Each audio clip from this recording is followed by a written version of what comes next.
किसी ने क्या कमाल की बात कही है। दुनिया में दो तरह के लोग सबसे महान होते हैं, एक वह जो ताकतवर होते हुए भी माफ कर देता है और दूसरा गरीब होते हुए भी दान कर देता है।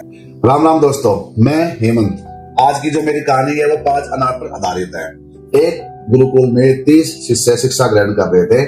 उनमें से एक शिष्य अपने गुरुजी से आकर बोलता है कि गुरुजी, मेरे 3 महीने के बाद मेरी बहन की शादी है और मेरे को घर जाना है। अगर आपकी तरफ से कुछ सहायता हो जाती तो बहुत अच्छा होता। गुरुजी इस बात को आई जाए कर देते हैं। जब शादी की डेट पास आती है तो गुरुजी उसे बुलाकर बोलते हैं कि जाओ, तुम्हारी बहन की शादी है, तुम घर चले जाओ और साथ में अपने किसी दोस्त को भी ले जाओ जो तुम्हारी शादी में सहायता कर सके। शिष्य ने एक बार फिर से गुरुजी से कहा कि गुरुजी, अगर कुछ सहायता हो जाती तो बहुत अच्छा होता। गुरुजी ने इस बार फिर से उस बात को आई जाए कर दिया। जब दोनों शिष्य गुरुजी के पैर छूकर जा रहे थे तो गुरुजी ने उनको बुलाकर कहा कि ये 5 अनार ले जाओ, तुम्हारे रास्ते में बहुत काम आएंगे। अनार लेकर दोनों शिष्य निकल गए। जिसकी बहन की शादी थी उसने अपने बेस्ट फ्रेंड को कहा, देख रहे हो गुरुजी को, मैंने उनसे सहायता मांगी तो उन्होंने मेरे को 5 अनार दे दिए। हमने अपना पूरा जीवन यहाँ पर दे दिया, इतना बड़ा गुरुकुल है और अपनी सेवा के नाम पर उन्होंने हमें 5 अनार दे दिए। तुम ही बताओ इस 5 अनार से क्या होगा। तो जो उसका मित्र था उसने कहा कि ठीक है भाई, गुरुजी ने कुछ दिया है तो सोच समझ कर ही दिया होगा। दोनों की यात्रा चलती रही, आधा सफर बीत गया। जब वो रेतीले रेगिस्तान से होते हुए जा रहे थे, रेगिस्तान में विश्राम कर रहे थे, तभी उन्हें एक आवाज आती है सिपाही की, जो ढोल बजाते हुए वहां पर आवाज मार रहा था, क्या किसी के पास अनार है? तो दोनों एक दूसरे का मुंह देखकर बोले कि हाँ, अनार तो है हमारे पास।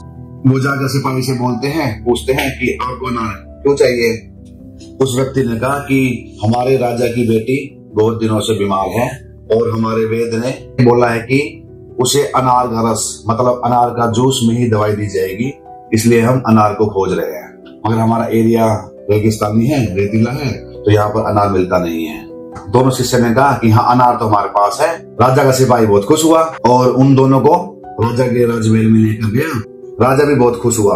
उसने बोला कि मैं तो सोच रहा था कि मेरी बेटी अब नहीं बचेगी, मगर ये इस रेगिस्तान में अनार कहाँ से आ गए? ये तो सब भगवान की लीला है कि इस रेगिस्तान में भी हमें अनार मिल गए। हाथ जोड़कर प्रणाम करता है और उनको बैठने के लिए कहता है। राजा उन दोनों शिष्य से बोला कि अब तो सब कुछ ठीक हो गया, तुम बताओ मैं तुम्हारी किस तरह से सहायता कर सकता हूँ, मैं क्या करूँ कि तुम दोनों खुश हो जाओ। तो दोनों शिष्य बोले कि नहीं नहीं महाराज जी, नहीं राजा जी, हमें जाने की अनुमति दे, क्योंकि मेरी बहन की शादी है और मुझे मेरी बहन की शादी में जाना है घर पर। राजा जी बहुत प्रसन्न हुए और बोले, अरे वाह, तुम्हारी बहन मेरी बहन, हम हमारी बहन का विवाह बहुत ही धूमधाम से करेंगे।